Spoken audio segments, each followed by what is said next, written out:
Iniintrigang muli ngayon ng aktor na si Paolo Avellino matapos ang kanilang naging one-on-one Q&A ng aktres na si Kim Chiu. Sa tanong kasi ay kung handa na ba itong mag-settle down at pumasok sa isang relasyon ngayong 36 years old na ito. Sinagot naman ito ng aktor kaagad at sinabing wala pa raw sa kanyang planong magpakasal ngayong taon o undecided pa. Dagdag pa nito, mahirap tansyahin kasi I wouldn't want to get into a relationship just for the sake of having someone beside me. Gusto ko buong buo ako kapag pumasok ako sa relasyon or magpapakasal or magsisettle down na. Siguro kapag nakakapag-computer na ako ng 16 hours a day. Hirit naman ni Kim ay dapat pala may-ari ng komputeran mapapangasawa nito.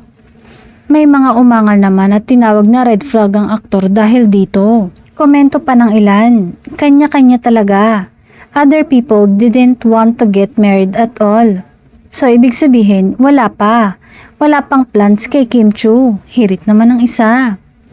Nagbigay rin siya ng payo sa kapwa niya lalaki na huwag magpadala sa pressure pagdating sa pag-aasawa dahil may sarili naman daw tayong kapalaran.